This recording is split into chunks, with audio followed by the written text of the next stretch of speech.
السلام علیکم ورحمۃ اللہ وبرکاتہ۔ آئین کے 75 سال اور صدر جمہوریہ کی تقریر، محمد فاروق اعظمی کی زبانی۔ آپ دیکھ رہے ہیں محمد شریف چینل نیوز۔ یوم جمہوریہ 2025 کے موقع پر صدر جمہوریہ دروپدی مرمو کا خطاب ظاہر قومی ترقی کی کہانی بیان کرتا ہے۔ یعنی یوم جمہوریہ 2025 کے موقع پر صدر جمہوریہ دروپدی مرمو کا خطاب بظاہر قومی ترقی کی کہانی بیان کرتا ہے، لیکن حقیقت میں یہ کچھ سنگین تضادات کو نظر انداز کرنے کی ایک کوشش معلوم ہوتی ہے۔ ان کی تقریر میں قوم کی ترقی، سماجی اصلاحات اور آئین کے 75 سال مکمل ہونے کا ذکر تو ہوا، لیکن ان کے بلند و بانگ دعووں کے پیچھے چھپی حقیقت آج کے ہندوستان کو جھنجھوڑ کر رکھ دیتی ہے۔ ایک قوم ایک انتخاب کا نعرہ جمہوریہ عمل کی روانی کے لیے ایک پرکشش خیال لگتا ہے، لیکن یہ ایک ایسا سیاسی حربہ ہے جو ہندوستان کے جمہوری تنوع کو روندنے کا منصوبہ دکھائی دیتا ہے۔ کیا ہندوستان جیسی کثیر الثقافتی ریاستوں میں، جہاں ہر خطے کی اپنی زبان، ثقافت اور سیاسی مسائل ہیں، تمام انتخابات کو ایک ساتھ منعقد کر کے جمہوریت کی جڑوں کو کمزور نہیں کیا جائے گا؟ یہ تصور صرف مرکزیت کے خواب کو مضبوط کرنے کے لیے، نہ کہ جمہوریت کو مستحکم کرنے کے لیے۔ صدر مرمو نے انصاف، مساوات، آزادی اور بھائی چارے کو تہذیبی ورثہ قرار دیا، لیکن یہ ورثہ محض تقریری زینت ہے۔ یہ مشورہ جو ہے محض زینت ہے۔ عملی اقدامات میں اس کی جھلک کیوں نہیں نظر دکھائی دیتی؟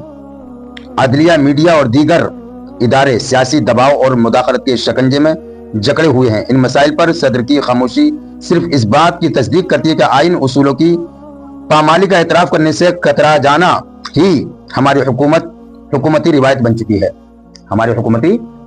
چکی ہے۔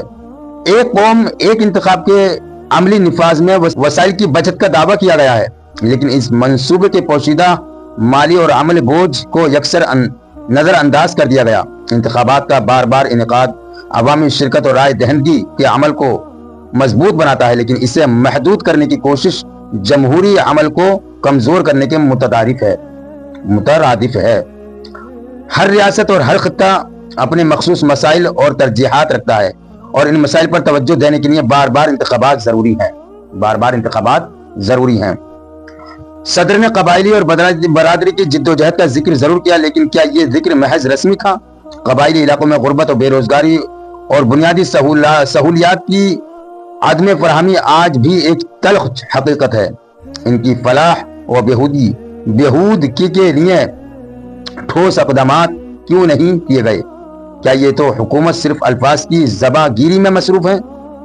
فلاحی اسکیموں کے ذکر سے یہ تاثر دینے کی کوشش کی گئی کہ حکومت سماجی ناہمواریوں کو ختم کرنے میں سنجیدہ ہے، لیکن ان اسکیموں کے فوائد اکثر ان طبقات تک نہیں پہنچ پاتے جن کے لیے بنائی گئی ہیں۔ جو اسکیمیں ہماری گورنمنٹ بناتی ہے، وہ تمام اسکیمیں ان لوگوں تک نہیں پہنچ پاتی جن کے لیے وہ اسکیمیں بنائی جاتی ہیں۔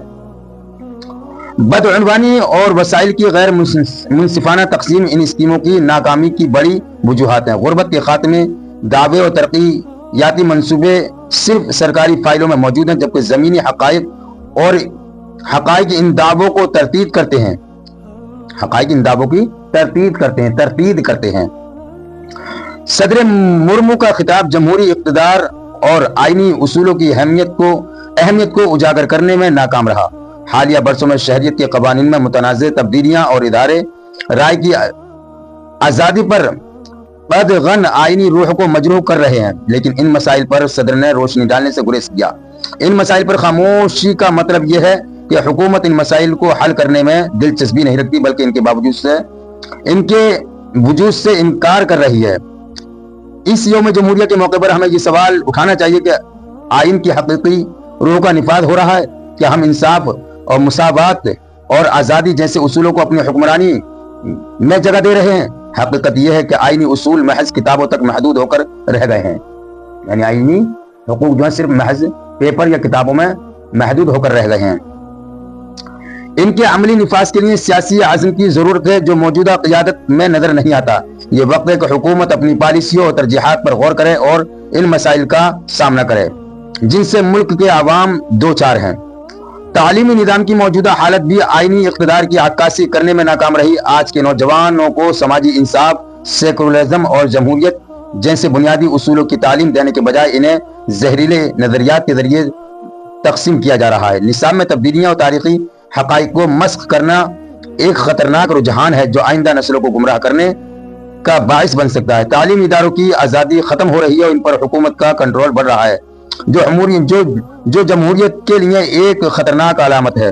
آئین کا 76واں سال ہمیں اس کی عظمت کا جشن منانے کا موقع فراہم کرتا ہے، لیکن اس کے ساتھ ہی یہ وقت احتساب کا بھی ہے۔ ہمیں اپنے آپ سے یہ سوال کرنا ہوگا کہ ہم آئین کے اصولوں پر عمل کر رہے ہیں یا صرف زبانی جمع خرچ کر رہے ہیں۔ آئین کو محض تقریروں اور تہواروں کا موضوع بنانے کے بجائے ہمیں اس کے اصولوں کو اپنے روزمرہ کی زندگی اور حکومتی پالیسیوں کا حصہ بنانا ہوگا۔ جمہوریت کی بقا کے لیے ضروری کہ عوامی اور اداروں کو سیاسی دباؤ سے آزاد کیا جائے۔ عدلیہ، میڈیا اور نفع کو آزادانہ طور پر کام کرنے دیا جائے تاکہ یہ آئینی اصولوں اور تحفظ میں اپنا کردار ادا کر سکیں۔ اگر ان اداروں کو کمزور کیا گیا تو جمہوریت کے ساتھ ساتھ آئین بھی خطرے میں پڑ جائے گا۔ یہ خطرہ صرف حکومت رویے سے نہیں بلکہ عوام کی خاموشی سے بھی بڑھتا ہے، اور یہ بھی ضروری ہے کہ ہم بطور قوم اپنی ترجیحات کا از سر نو تعین کریں۔ بنیادی سہولیات، تعلیم، صحت اور روزگار جیسے مسائل پر توجہ دینے کی ضرورت ہے۔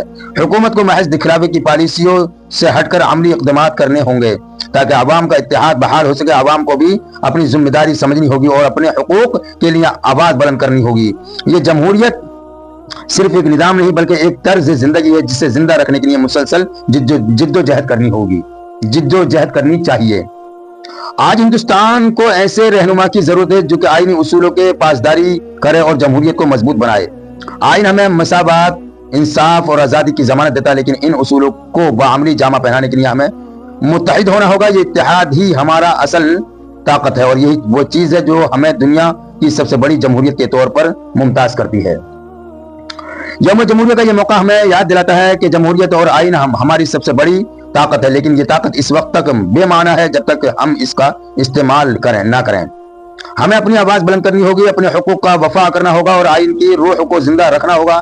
یہی یوم جمہوریہ کا حقیقی پیغام ہے۔ تو میں نے دوستو آپ تک یہ خبر پہنچانے کی کوشش کی۔ میں اپنے ذریعے جو محمد فاروق اعظمی ہیں ان کے ذریعے میں خبر اٹھاتا ہوں، اور جو پیپر ہے اس پیپر سے میں خبر اٹھانے کی کوشش کرتا ہوں۔ میں اپنی طرف سے کچھ نہیں بولتا، لہذا میں پیپر سے ہی آپ تک خبریں پہنچانے کی کوشش کرتا ہوں۔ تو پلیز دوستو، اگر میری یہ قد و کاوش اور محنت آپ کو اچھی لگے تو میرے چینل محمد شریف نیوز کو ضرور سبسکرائب کرنا اور لازماً شیئر کرنا، اور جو لوگ میرے کہنے سے لائک کرتے ہیں ان کا میں شکر گزار ہوں۔ تو دوستو آپ میرے چینل کو لازماً سبسکرائب کیجیے۔ السلام علیکم ورحمۃ اللہ وبرکاتہ۔